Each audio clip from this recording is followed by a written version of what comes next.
Hello everyone, welcome to Go Legal. तो हमारे 150 तक सेक्शन जो है वो ख़त्म हो गए थे, है ना। तो 151 से अब हम शुरू करते हैं बीएसए का। तो मुझे ना यूँ लगता है कि जैसे ही मैं सोचती हूँ कि हाँ वीडियो बना लेती हूँ, तभी सारे शोर मचाना शुरू कर देते हैं। चलो छोड़ो इसे। तो अच्छा, मैं कह रही थी ना कि ठीक है हम पढ़ाई कर रहे हैं, है ना। बट मैंने कल रियलाइज़ किया है, तो इसलिए मुझे लगा कि 2 मिनट चलो ले लेती हूँ मैं आपके टाइम के। तो ना कल मैंने सोचा कि मैं रिवाइज़ कर लेती हूँ, है ना। बीएसए एक बार हो गया है, एक बार मैं आपको पढ़ा रही हूँ तब मेरा हो गया है, और एक बार मैंने वैसे पढ़ लिया था। तो मुझे लगा कि आज ना बहुत अच्छे से देखती हूँ एक बार। यहाँ ना अच्छे से मेरा मतलब है कि अगर मेंस का कोई क्वेश्चन आता है, मान लो रेस जस्टे आता है, तो मैं क्या लिखूँगी, किस तरीके से लिखूँगी। और जब मैंने सोचा ना कि हाँ ठीक है चलो, तो मैं देखने लगी। तो यू डोंट बिलीव कि मैं सोच रही हूँ 15 इशू की डेफिनेशन में कैसे लिखूँ, क्या लिखूँ उसमें, मैं कितना कवर करूँ। एग्जैक्ट डेफिनेशन मुझे याद ही नहीं आ रही है। मैंने तो हाँ ठीक है फैक्टिन इशू है और ये इस सेक्शन में है, बस एक वर्ड से याद किया। तो वो प्री में तो चलो चल जाएगा, मेंस में मुश्किल है, ठीक है। और प्री में भी बहुत चीज़ें ऐसी है कि मैंने हाँ हाईलाइट्स आपको करा दिए कि ठीक है 151 है तो इसमें बस 2-4 वर्ड्स याद रखो, ये याद रखने हैं। बट ये इसके साथ साथ उसकी लैंग्वेज भी पढ़ो भाई, ठीक है। तो मुझे कल ये चीज़ रियलाइज़ हुई कि भाई लैंग्वेज भी उतनी ही ज़रूरी है। अगर मैं क्वेश्चन का आंसर लिखूंगी तो हाउ वुड आई परसीव कि अगर मान लो रेस जस्टे आता है तो क्या लिखूंगी मैं इसमें, बस इतना रेस जस्टे लिख दिया और things forming a part of same transaction लिख दिया, बस इतना तो नहीं लिखूंगी। उसका एक स्ट्रक्चर भी मुझे बनाना पड़ेगा, ठीक है। तो वो भी करना ज़रूरी है। तो खुद से कर लो एक बारी। और जब ये होगा ना कि थोड़ा एग्ज़ाम पास है और हमारे सारा सिलेबस ख़त्म हो गया है, तो मैं मेंस के आंसर जो मैं जितने लिखूंगी वो मैं शेयर करती रहूँगी, क्योंकि अभी तो मैं नहीं लिख पा रही हूँ। मैंने एक क्वेश्चन बैंक मंगवाया है, तो फिर मैं तब से शुरू करूँगी, ठीक है। रैंडम क्वेश्चन लिखने का फ़ायदा नहीं था, तो मुझे लगा let me wait for some time, और जैसे वो आ जाएगा मेरे पास तो I start writing the answers, और फिर मैं आपको शेयर भी करती रहूँगी। तो अभी आपका राजस्थान का एग्ज़ाम है, तो all the best for everyone. और याद भाई, मतलब ऐसा है कि समझना है पर चीज़ों को याद भी रखना पड़ेगा। कंपटीशन टफ़ है, और राजस्थान में तो कम ही सीट्स है आई गेस। 44 सीट है इन टोटल, तो 16 जनरल की है, तो अपना हिसाब लगा लो। अब आपका मैं इसलिए बोल रही हूँ क्योंकि मेरा सबमिट नहीं हो पाया था जो पेपर है, आई मीन एप्लीकेशन फॉर्म है, वो पता नहीं सर्वर का इशू था, तो वो सबमिट नहीं हो पाया। उसके बाद मेरे को बिल्कुल टाइम नहीं लगा और मेरा रह गया। हाँ बुरा लगा है, बट ठीक है कोई बात नहीं। वैसे भी मेरा जो फोकस्ड एरिया है वो दिल्ली और हरियाणा है, बट स्टिल हाँ ठीक है, तब तक दे देती तो ठीक था, बट कोई बात नहीं, will be doing certain other things, है ना। चलें 151 बात करता है, if any such question relates to the matter. अभी देखो पहली चीज़ तो ये इसका मार्जिनल नोट देखते हैं। Court to decide, court decide करेगा। अब देखो सुनो मेरी बात, 137 में हमने बोला था ना कि कुछ ऐसे केसेस होते हैं जहाँ पर हम विटनेस को क्या कर सकते हैं, कंपेल कर सकते हैं टू आंसर सर्टेन क्वेश्चन, ठीक है। तो वहाँ पे कंपेल तो कर दिया। अब 150 में कह रहे हैं कि जहाँ विटनेस को कंपेल करना पड़े ना, तो 137 वाला ही रूल अप्लाई होगा कि जो क्रिमिनल प्रोसीडिंग है उसके अगेंस्ट जो हो सकती है वो नहीं होंगी, या उस स्टेटमेंट का यूज़ उस क्रिमिनल प्रोसीडिंग में नहीं होगा, सही है। अब 151 कह रहा है कि कोर्ट डिसाइड करेगा कि कौन सा आंसर पूछना है, मतलब कौन सा क्वेश्चन पूछना है, और जो विटनेस है उसको कब कंपेल किया जाएगा, तो कोर्ट डिसाइड करेगा। If any such question relates to a matter not relevant to the suit or the proceeding except, अभी इसको ऐसा पढ़ो, if any such question relates to the matter not relevant to the suit or proceeding, the court shall decide whether or not the witness shall be compelled to answer it, and may if it think fit warn the witness that he is not obliged to answer the question। समझ रहे हो कि अगर ऐसा कोई question है जो matter से रिलेटेड नहीं है, तो विटनेस का वहाँ पे डिस्क्रिशन है whether to give that answer और नॉट। बट यहाँ पे एक्सेप्शन दे दिया, in so far as it affects the credit of the witness.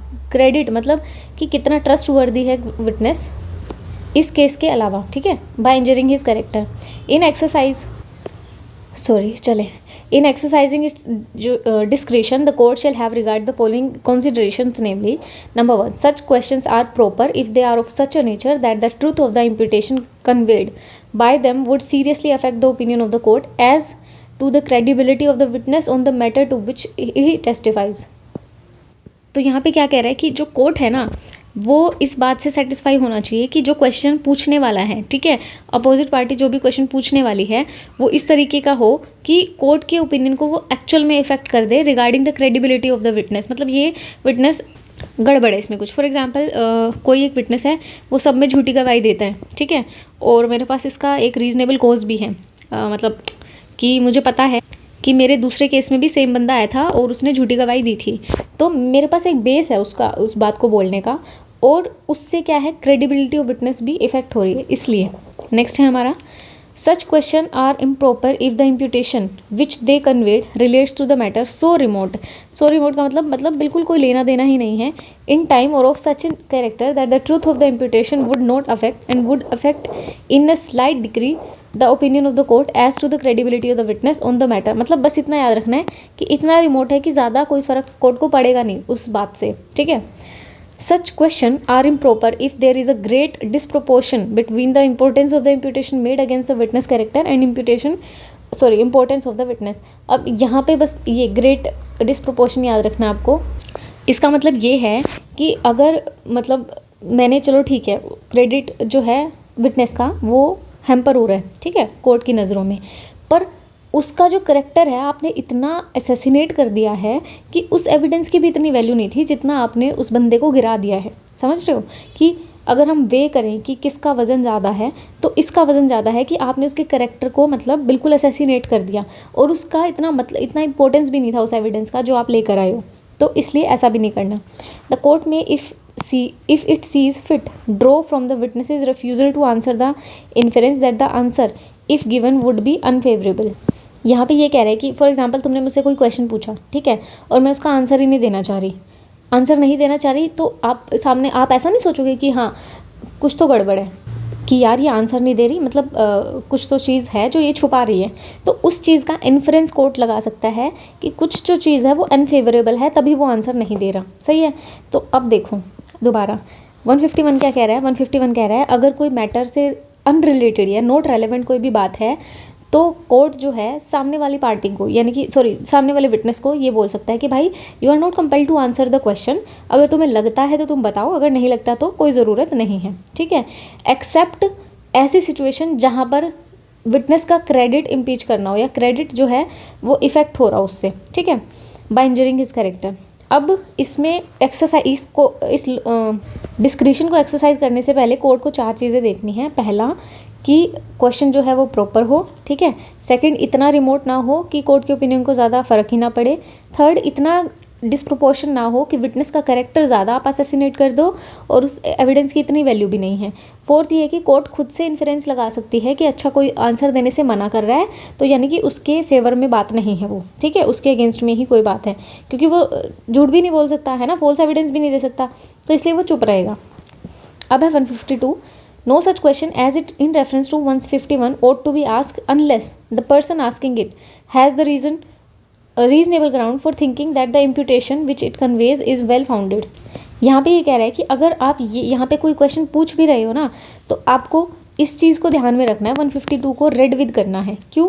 क्योंकि आपको सिर्फ ऐसा क्वेश्चन पूछना है जहाँ पे आपको रीजनेबल ग्राउंड हो। जैसे मैंने आपको ये एग्जांपल दिया कि ये जो बंदा है ना, ये झूठ बोलता है, झूठ इन द सेंस कि ये झूठी गवाहियाँ देता है, ठीक है।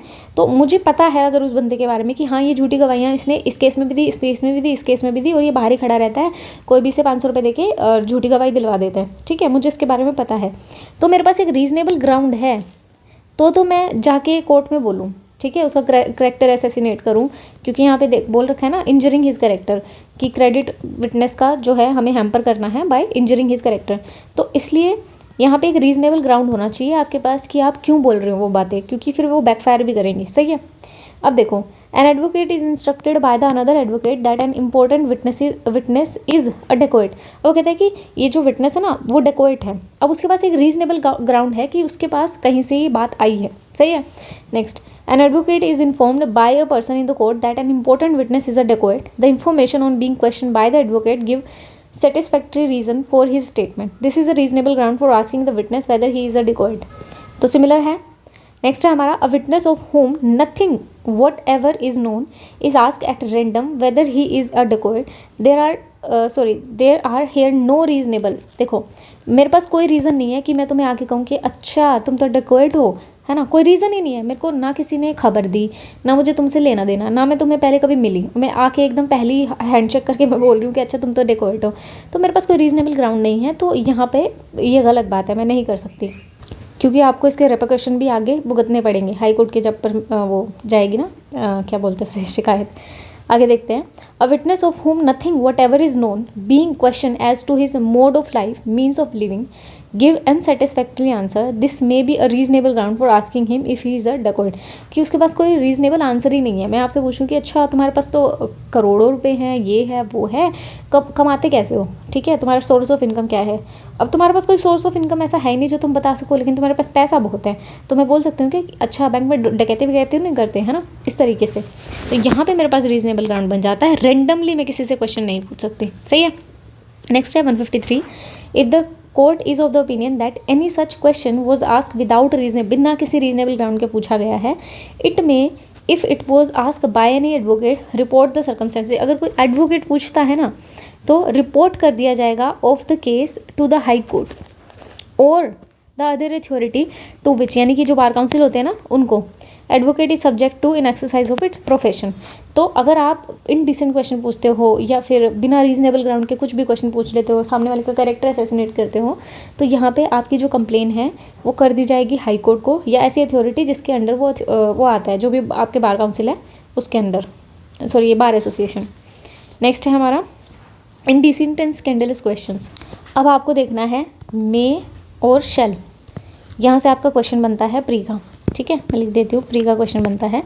अब अगर बात आती है इनडिसेंट और स्कैंडलस क्वेश्चन की जो 154 में है, तो court may forbid any question or inquiries which it regards at indecent or scandalous although such question or inquiries may have some bearing on the questions before the court unless they relate to the fact in issue or the matter necessary to be known in order to determine whether or not the facts in issue exist, ठीक है। तो ये कह रहे हैं कि randomly उठ के आप इनडिसेंट और स्कैंडलस क्वेश्चन नहीं पूछ सकते, ठीक है, अनलेस, एक second, unless they relate to the fact in issue और रेलेवेंट सॉरी और matter necessary to be known in order to determine whether और not the fact in issue exist, बस इतना। तो आपको जो प्री के लिए याद रखना है वो ये है मे फॉरबिड, सही है। अब है क्वेश्चन इंटेंडेड टू इंसल्ट और अनोई। इंटेंडेड टू इंसल्ट और अनोई में क्या है, शेल, ऐसा कोई भी क्वेश्चन आप पूछ ही नहीं सकते।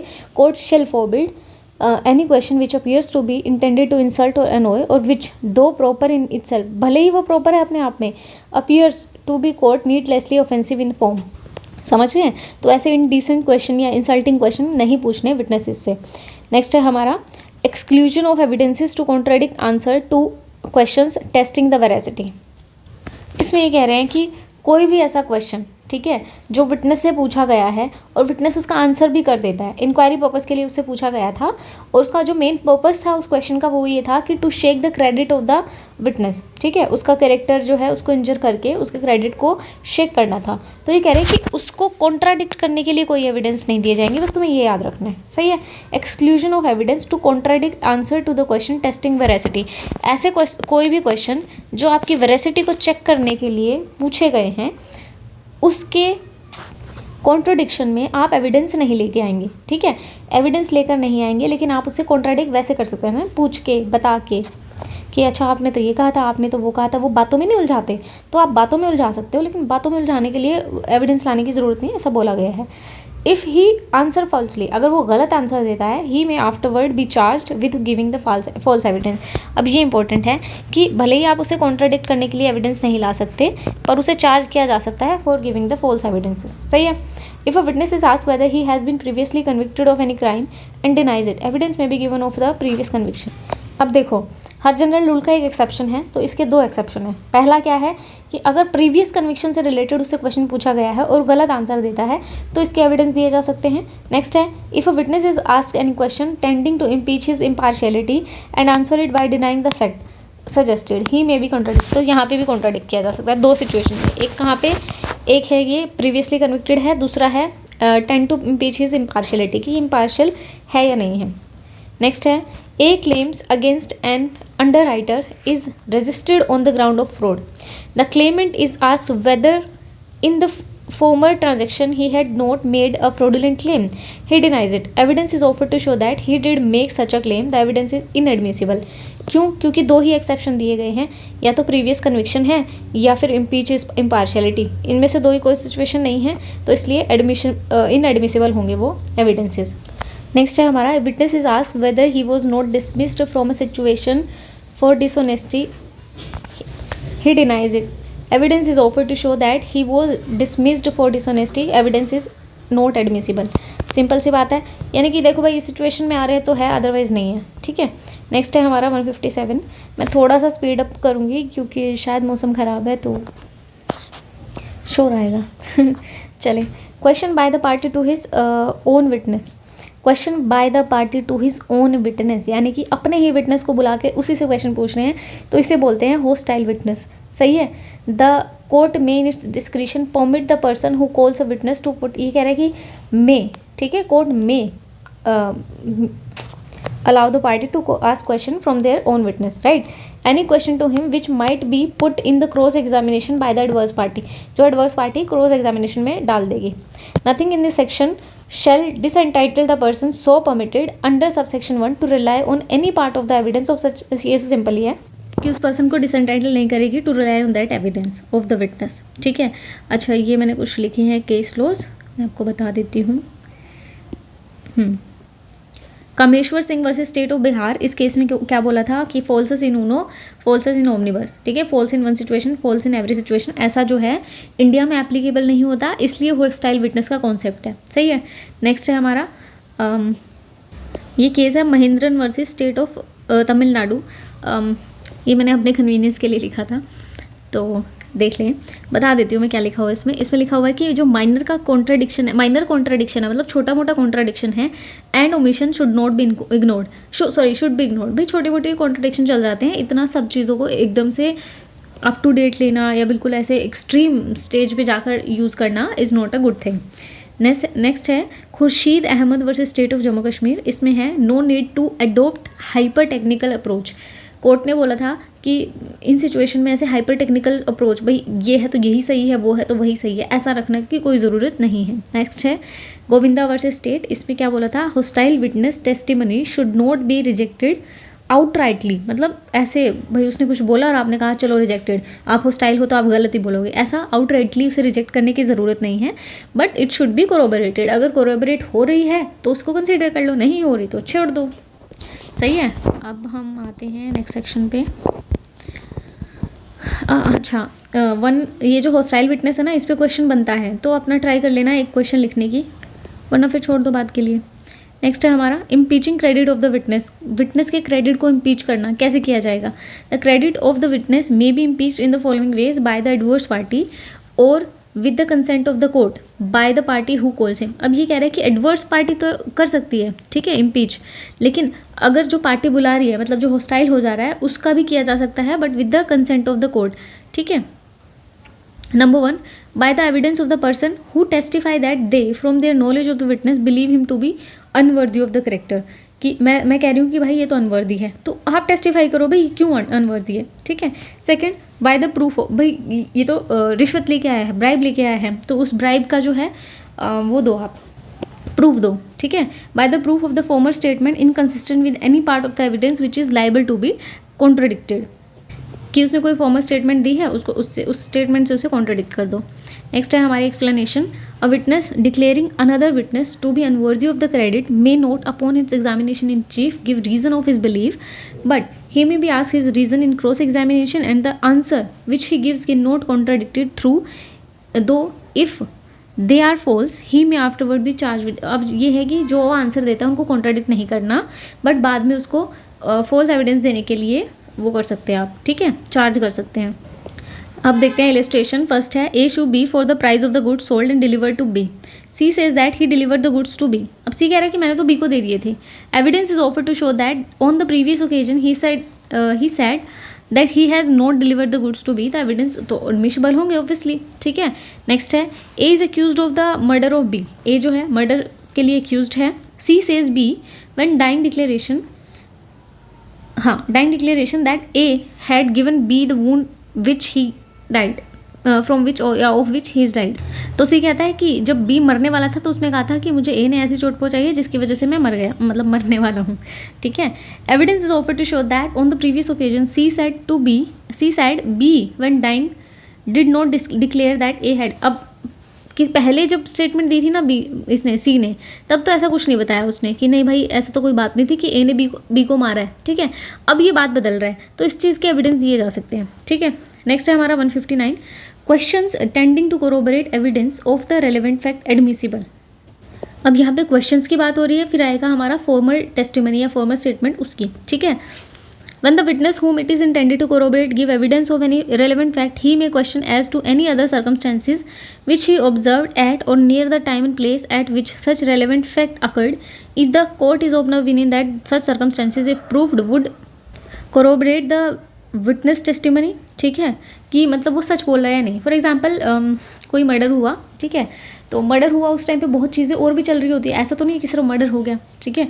तो अगर मैं वहाँ पे प्रेजेंट होंगी तो मुझे दिखेगा ना कि जैसे ही मर्डर हुआ एक औरत वहाँ से बहुत तेज़ चिल्ला के भाग के गई है, दूसरे ने उसे बताया है कि ऐसा ऐसा हो रहा है, तो सामने सामने वहाँ पे रिक्शा टकरा गई थी, साइकिल ये हो गया था, मतलब जो बंदा सामने देखेगा उसे दिखेगा कि ठीक है ये चल रहा है।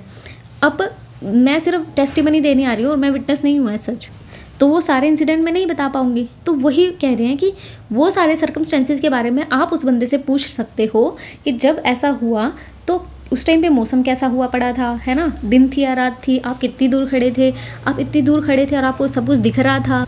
तो इस टाइप के क्वेश्चंस की बात है कोरोबरेट करने के लिए। देखो, a an accomplice gives an account of the robbery in which he took part, उसने जो रोबरी में पार्ट लिया था उसके बारे में बताता है। He describe various incident in connected with the robbery, robbery से उनका कोई लेना देना है। जैसे मैंने मर्डर का एग्जाम्पल दिया, मर्डर से उस औरत के चिल्लाने का कोई फ़ायदा नहीं है, रिक्शा उधर से टकरा रही है उसका कोई फ़ायदा नहीं है, मतलब कोई रिलेशन नहीं है आपस में, पर क्योंकि वो उस टाइम पे हो रहा था, ठीक है, तो पूछा जा सकता है कि भाई तुम बताओ कि उस टाइम पे ऐसा क्या चल रहा था, तुमने ऑब्जर्व की होगी ना चीज़ें, तो बस वही है, ठीक है। नेक्स्ट है हमारा 160 which is very very very important section. चलें, in order to corroborate the testimony of the witness any formal statement made by such witness relating to the same fact at or about the time when the fact took place or before any authority legally competent to investigate the fact may be proved। तो prove किया जा सकता है। बस तुम्हें क्या याद रखना है, 160 जो है वो कोरोबरेशन की बात करता है, ठीक है, और किससे, फॉर्मल स्टेटमेंट से। अब वो फॉर्मल स्टेटमेंट कौन कौन सी हो सकती है, चलो देखते हैं।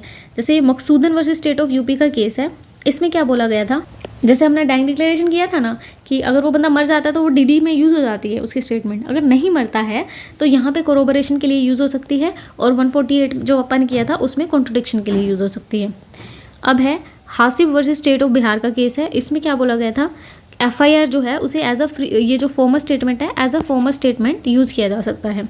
Ram Prasad versus state of Maharashtra में क्या बोला था कि जो 164 के स्टेटमेंट है ना, जो ये कन्फेशन और अदर स्टेटमेंट्स, तो उसको भी एज ए फॉर्मल स्टेटमेंट हम यूज़ कर सकते हैं, ठीक है। तो ये 2-4 जो केस लॉस थे, you can write it down on your, ये देखो मैंने सही लिखा है ना, थोड़ा सा टैब पे लिखना थोड़ा वैसा हो जाता है, बट मेरी राइटिंग अच्छी है यार, इतनी बुरी नहीं है, ठीक है।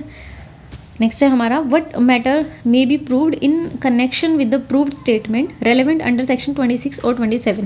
अब ये कह रहे हैं कि देखो 26 और 27 में क्या है, 26 और 27 बात करते हैं वो वाला, ये जो डाइंग डिक्लेरेशन वाले एग्जाम्पल्स हैं, स्टेटमेंट अदरवाइज रेलेवेंट वाले, ठीक है। Whenever any statement relevant under section 26 और 27 इज प्रूव्ड, प्रूव हो गए हैं, all matters may be proved either in order to contradict or the corroborate, मतलब कोरोबरेशन और कॉन्ट्रडिक्शन के लिए, दोनों के लिए, or in order to impeach or confirm the credit of the person by whom it was made, past में जिसने वो स्टेटमेंट दी होगी उसके क्रेडिट को इम्पीच करने के लिए, कि अगर उसने कोई और स्टेटमेंट दी है तो ऐसा हो सकता है, ऐसी पॉसिबिलिटी है कि he has done something wrong. For example किसी ने in the course of business कोई स्टेटमेंट दी होगी, ठीक है, अब वो मर गया है, अब उसमें पता चला कि उसने एंट्री गलत की है, ठीक है, तो उसका क्रेडिट इम्पीच हो गया और उसको या तो कोरोबरेट कर सकते हैं या कॉन्ट्रडिक्ट कर सकते हैं, ठीक है। Which may have been proved if that person had been called as a witness and had denied upon the cross examination the truth of the matter suggested, ठीक है। नेक्स्ट है रिफ्रेशिंग मेमोरी, ये भी इंपॉर्टेंट है, पढ़ना है, सीधा question भी पूछा, सीधा प्रोविजन भी पूछा जाता है और इसके ऊपर एक शॉर्ट नोट भी आ जाता है, ठीक है। A witness may while under examination refresh his memory by referring to the any answer writing made by him at the time of the transaction concerned which he is questioned or so soon afterward the court considered it likely that the transaction was at that time fresh in his memory। अब देखो यहाँ पे witness की memory को refresh कराने की बात है कि कोर्ट को लग रहा है कि हाँ ठीक है, इसको इतना तो याद होगा और इससे क्वेश्चन पूछे जाते हैं और उसकी मेमोरी याद दिलाई, मतलब इसको चीज़ें याद दिलाई जाती हैं। अगर नहीं भी याद आती है तो उसे जो ओरिजिनल है या तो वो दिखाई जाएगी या उसकी कॉपी दिखाई जाएगी कि अब तुम याद करके बताओ, ठीक है।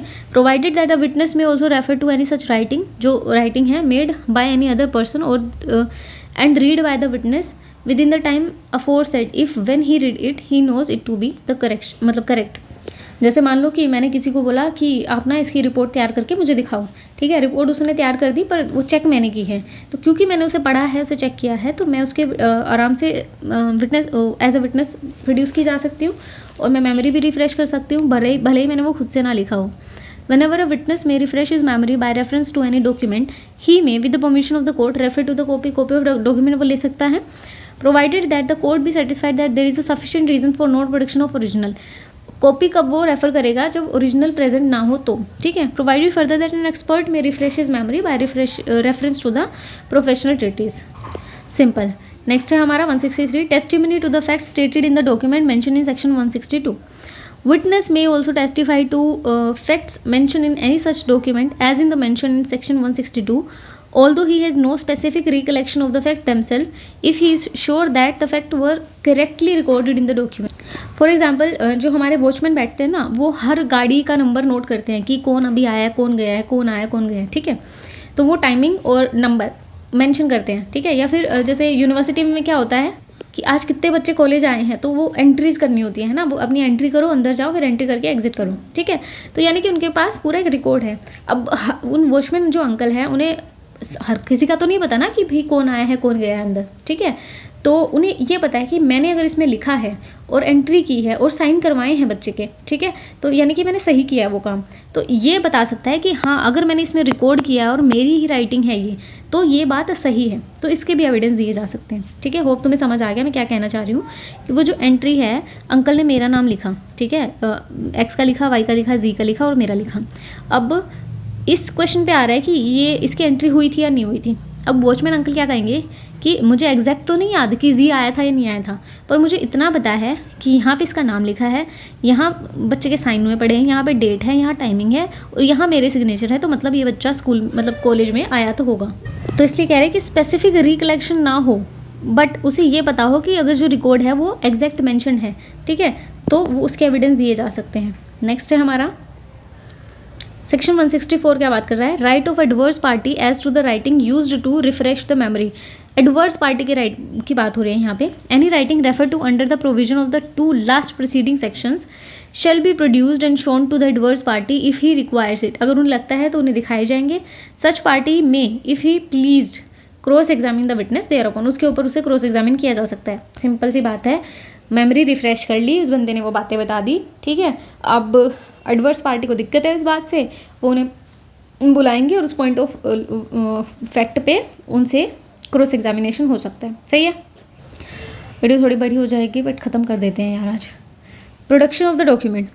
अ witness summon to produce the document shall if it is in his possession or power bring to the court notwithstanding any objection which there may be its production or its admissibility. Simple सी बात है, एक witness है, उसे समन किया गया है कि उसे डॉक्यूमेंट प्रोड्यूस करना है कोर्ट में, ठीक है। अगर वो उसके पोजेशन में है तो वो आके उसे प्रोड्यूस करेगा, ठीक है, कोर्ट में लेके आएगा। प्रोवाइडेड क्या है, validity of any such objection, ये जो ऑब्जेक्शन रेज किया है shall not decided by the court, कि भले ही इसके प्रोडक्शन पे या इसकी एडमिसिबिलिटी पे कोई ऑब्जेक्शन है बट स्टिल वो कोर्ट में प्रोड्यूस करेगा। The court if it see fit may inspect the document unless it refers to the matter of state or take other evidence to enable it to determine on its admissibility। तो court जो है वो inspect कर सकते हैं, ठीक है, unless की जो मैटर है वो स्टेट का हो, बट उसके लिए भी वो एविडेंस ले सकता है enable to determine its admissibility. Next है, if for such a purpose it is necessary to cause any document to be translated, अगर ट्रांसलेशन की ज़रूरत पड़ रही है, court may if it think fit direct the translator to keep the content secret unless the document is to be given in evidence and its interpreter disobey such direction, he shall be held to have committed an offence under 198 of भारतीय न्याय संहिता 2023। Time लग रहा है BNS 2023। ठीक है, पहले ठीक था यार, IPC CRPC बढ़िया चल रहा था, पता नहीं क्या है। Provided that no court shall require any communication between the ministers and the president of India to be produce before, उन्हें जो है कंपेल नहीं किया जा सकता। ठीक है, नेक्स्ट है हमारा giving as an evidence of the document called for or produced on the notice. When a party calls for a document which he has given the other party notice to produce, and such document is produced and inspected by the party calling for it production, he is bound to give it as evidence if the party producing it requires him to do। अब देखो इन दोनों में क्या फ़र्क है 166 और 167 में। 166 कह रहा है कि when a party calls, party बुलाती है for the documents which he has given the other party notice, उसने अपने किया था ना नोटिस देना है 66 वाला, तो उसने नोटिस दे दिया प्रोड्यूस करने के लिए, and such document is produce, वो डॉक्यूमेंट प्रोड्यूस किया, अरे यार, and inspected bye the party calling for its production, जिस पार्टी ने बुलाया था प्रोडक्शन के लिए उसने इंस्पेक्ट भी कर लिया। ठीक है, he is bound to give it as an evidence. अब उसे वो एज एन एविडेंस देना पड़ेगा, कौन सी पार्टी को, जिसने वो मंगवाया था। ठीक है, जैसे मान लो A वर्सेस B है, अब B ज़्यादा इंटेलिजेंट बन रहा था, ठीक है, उसे अपना केस स्ट्रॉन्ग करना था, तो उसने A को कहा कि भाई सुन मेरी बात, ये वाला डॉक्यूमेंट जो है ये प्रोड्यूस कर कोर्ट में। ठीक है, A ने खुशी खुशी कर दिया क्योंकि ये तो A के फेवर में था, A ने प्रोड्यूस कर दिया और B को दे दिया, B ने उसे इंस्पेक्ट कर लिया। अब जब B ने इसे इंस्पेक्ट कर लिया ना, तो ये भले ही A के फेवर में हो, ठीक है, लेकिन कोर्ट में इसे आपको प्रोड्यूस कराना पड़ेगा, है ना, यानी कि A की मर्जी चलेगी, उसके बाद आप प्रोड्यूस करा लो, कोई दिक्कत नहीं है, पर बाद में A की मर्जी चलेगी कि उसे कोर्ट में उसे प्रोड्यूस करना है या नहीं, सॉरी उसे एज एन एविडेंस देना है या नहीं देना। ठीक है, नेक्स्ट यहाँ पे बाउंड हो जाओगे आप। ठीक है, नेक्स्ट अब ये है when a party refuses to produce the document, अब वो मना कर दे रही है। ठीक है, पहले इसने प्रोड्यूस कर दिया तो जिस पार्टी ने प्रोड्यूस किया उसका अपर हैंड है, अब यहाँ पे उसने मना कर दिया, which has had notice to produce, he can not afterward use the document as an evidence without the consent of other party, important. ठीक है, or the order of the court. अब ये क्या कह रहा है कि मान लो यही सही सिचुएशन है A और B कह रहा है कि भाई सुन A, वो डॉक्यूमेंट जो है लेके आइयो, प्रोड्यूस कर दियो, ऐसा नहीं बोलेगा, मतलब नोटिस देगा, नोटिस से उससे मंगवाएगा।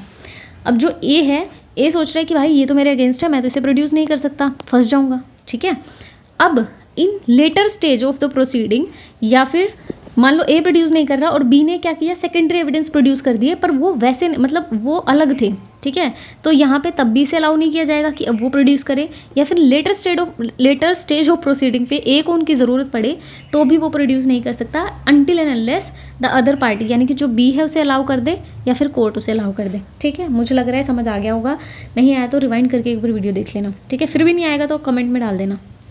A to B on an agreement and gives B notice to produce it. At the trial, A calls for the document and B refuses to produce it. B ने मना कर दिया।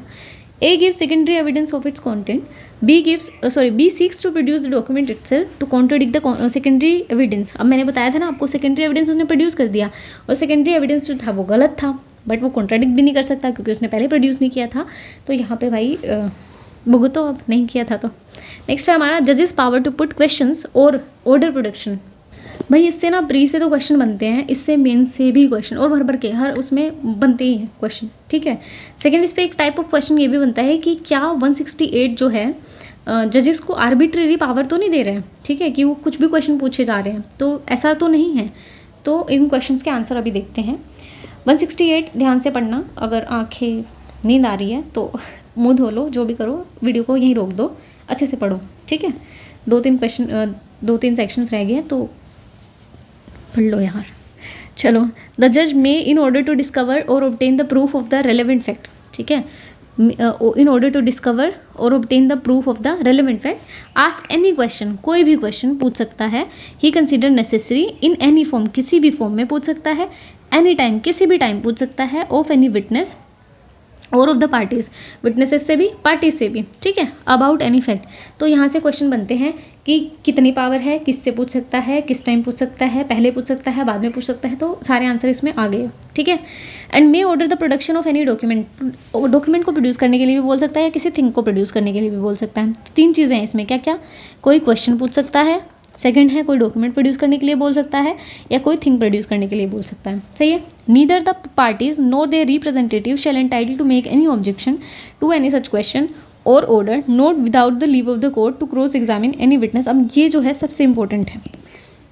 पहली चीज़ तो ये कह रहा है कि अगर कोर्ट ने कोई क्वेश्चन पूछा है, ठीक है, तो कोई दूसरी जो पार्टी है या वो सेम पार्टी है जिसका वो विटनेस है या पार्टी इन इटसेल्फ, कोई ऑब्जेक्शन रेज नहीं कर सकती, नंबर 1। सेकंड, क्रॉस एग्जामिन नहीं किया जा सकता उन क्वेश्चंस के ऊपर, ठीक है, until unless leave of the court is granted. सही है। नेक्स्ट है, provided that the judgment must be based upon the fact declared by the अधिनियम टू बी रेलिवेंट। अभी कह रहे हैं कि ठीक है, क्वेश्चन जितने मर्जी पूछ लो आप, पर जो जजमेंट होगी वो रेलिवेंट क्वेश्चंस पे ही बेस्ड होगी जो एडमिट किए गए थे।